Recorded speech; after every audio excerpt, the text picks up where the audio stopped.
Hello friends, good morning. My name is Ram Prakash.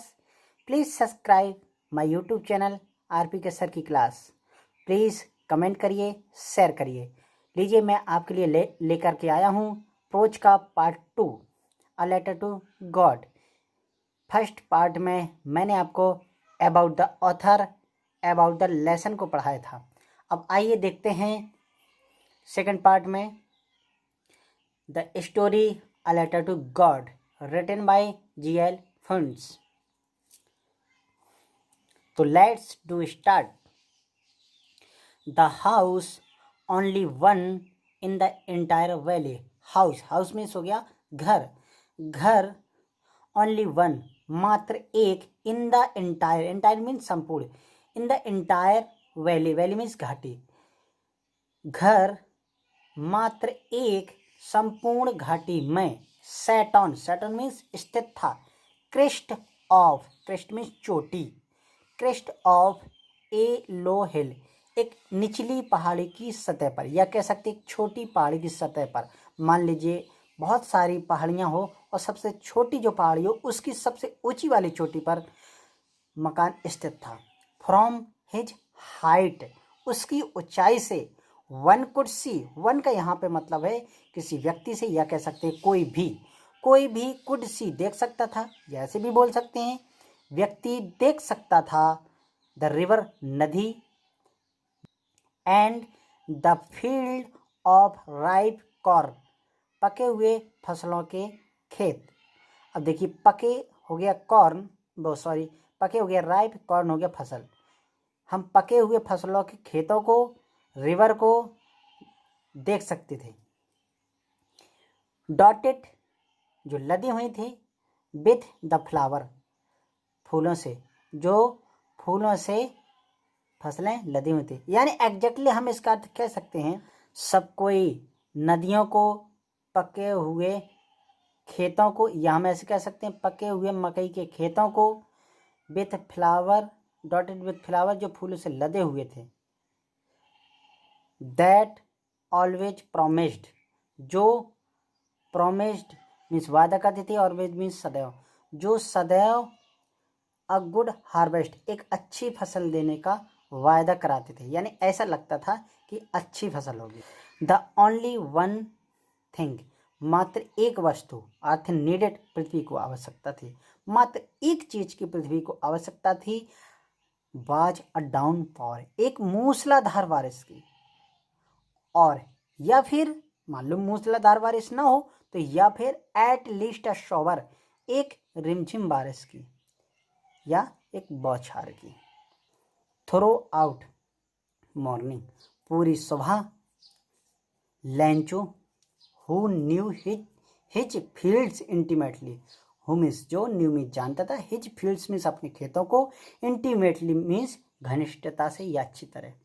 पूरी सुबह लैंचो जो अपने खेतों को अच्छी तरीके से जानता था, हैड डन नथिंग, कुछ नहीं किया, उसने कुछ नहीं किया. इल्स बट सीन, सिवाय देखने के, द स्काई, आकाश को, टुवर्ड द नॉर्थ ईस्ट, सिवाय उत्तर पूर्व आकाश की ओर देखने के सिवाय उसने कुछ नहीं किया. आइए देखते हैं paragraph number 2. Now we are really going to get some water women.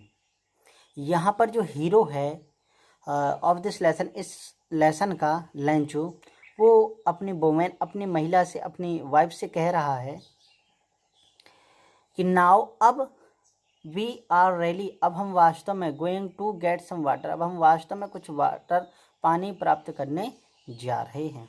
वो कह रहा है कि हे प्रिय, अब हम वास्तव में कुछ पानी प्राप्त करेंगे. यानी ऐसा लैंचो को फील हो रहा था बादलों को देख करके. द वुमेन, जो महिला थी, हु वाज प्रिपेयरिंग सफर, जो भोजन तैयार कर रही थी, महिला जो भोजन तैयार कर रही थी, रेप्लाइड, उत्तर दिया, यस गॉड्स विलिंग, हाँ भगवान की इच्छा है, भगवान ने चाहा तो. The older boys were working in the field, बड़े लड़के खेतों में कार्य कर रहे थे। वाइल, वाइल मीन्स जबकि, जबकि स्मॉलर वंस, छोटे वाले, वन का मतलब हो जाता है, वंस का मतलब होता है छोटे वाले, स्मॉलर वन छोटे वाले। अब वन किसी के पीछे लगा दें तो वाले हो जाता है, जैसे रेड वन लाल वाले, ब्लू वन नीले वाले। वाइल जबकि स्मॉलर वंस वेयर प्लेइंग, जबकि छोटे लड़के खेल रहे थे। नियर द हाउस, घर के पास में। बड़े लड़के खेतों में काम कर रहे थे जबकि छोटे लड़के घर के पास में खेल रहे थे। जो उनके छोटे वाले बच्चे थे वो घर के पास में खेल रहे थे। अनटिल, जबकि, जब तक कि, अनटिल जब तक कि द वोमेन कॉल्ड टू, महिला बुलाती, देम ऑल उन सबको, जब तक कि महिला उन सबको बुलाती, कम फॉर डिनर भोजन के लिए। अब देखिए डिनर, डिनर होता रात्रि का भोजन। भोजन करने की प्रक्रिया को अंग्रेजी में हम 3 प्रकार से कह सकते हैं, जैसे ब्रेकफास्ट सुबह का भोजन होता है, लंच दोपहर का होता है, डिनर रात्रि का होता है। तो जब तक कि महिला उन सबको कम फॉर डिनर भोजन के लिए बुला पाती। इट वाज ड्यूरिंग, इसी दौरान, द मील भोजन के, भोजन मील मीन्स होता है भोजन, और भोजन के समय, ये 2 चीज़ होती है meal means. It was during the meal, उसी भोजन के दौरान, दैट जस्ट एज, जैसा कि, लेंचो हैड प्रेडिकेटेड, लेंचो ने भविष्यवाणी की थी। उसी भोजन के दौरान, जैसा कि लेंचो ने भविष्यवाणी की थी, बिग ड्रॉप्स, बड़ी बड़ी बूंदें, ऑफ रेन्स वर्षा की, जैसा कि लेंचो ने कहा था कि अब हम वास्तव में पानी प्राप्त करने जा रहे हैं। तो उसी भोजन के दौरान, जैसा कि लेंचो ने कहा था, भविष्यवाणी की थी, big drops of rain began to fall, बड़ी बड़ी वर्षा की बूंदें गिरने लगीं। ड्रॉप्स मीन्स बूंदा होता है। इन द नॉर्थ ईस्ट, उत्तर पूरब में, ह्यूज माउंटेन्स, ह्यूज मीन्स बड़े, विशाल, विशाल पर्वत, माउंटेन्स मीन्स विशाल पर्वत, ऑफ क्लाउड्स बादलों के, उत्तर पूर्व में बादलों के विशाल पर्वत, कुड बी सीन देखे जा सकते थे, अप्रोचिंग तैरते हुए। यानी हम कह सकते हैं कि उत्तर पूर्व में बड़े बड़े पर्वतों जैसे बादलों को तैरते हुए देखा जा सकता था। द एयर वाज फ्रेश, हवा ताज़ी थी, एंड स्वीट, और सुखद थी, यानी बढ़िया नमी वाली हवा चल रही थी। The man went out no reason, आदमी यानी लेंचो बाहर गया।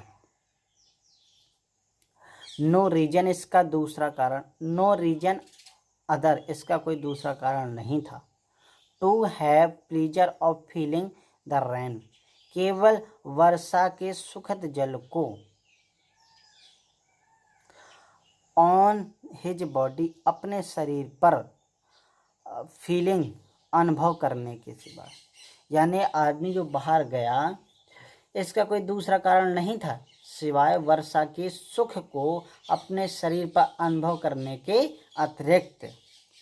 एंड, और व्हेन ही रिटर्न, जब वह लौटा, ही रिटर्न जब वह लौटा, ही एक्सक्लेम्ड उसने आश्चर्य से कहा, क्या कहा, देखिए तीसरे में, these are not rain drops, ये वर्षा की बूंदें नहीं है, फॉलिंग फ्रॉम द स्काई, जो आकाश से गिर रही हैं। वो कह रहा है आश्चर्य से कि जो ये वर्षा की बूंदें गिर रही हैं, ये वर्षा की बूंदें नहीं हैं, दे आर न्यू कॉइन्स, ये नए नए सिक्के हैं। बिग ड्रॉप्स, जो बड़े बड़े हैं, आर 10 सेंट, वो 10-10 के सिक्के हैं, पीसेस 10-10 के सिक्के। एंड लिटिल वंस, और छोटे वाले, आर 5 के हैं। यानी इधर लेंचो जो हीरो है उसका कहना है कि जो वर्षा जो गिर रही है वो पैसे के समान है। यानी उस समय खेत को वर्षा की बहुत ही आवश्यकता थी और बरस रहा है पानी, तो उसे ये वर्षा की बूंदें वर्षा नहीं लग रही है, पानी नहीं लग रहा है, उसे ये सिक्के लग रहे हैं। आगे देखेंगे ए लेटर टू गॉड का पार्ट 3। अगर आपको ये वीडियो पसंद आया है तो लाइक करना, कमेंट्स करना ना भूलिए और इस चैनल को सब्सक्राइब कीजिए। Thank you for watching.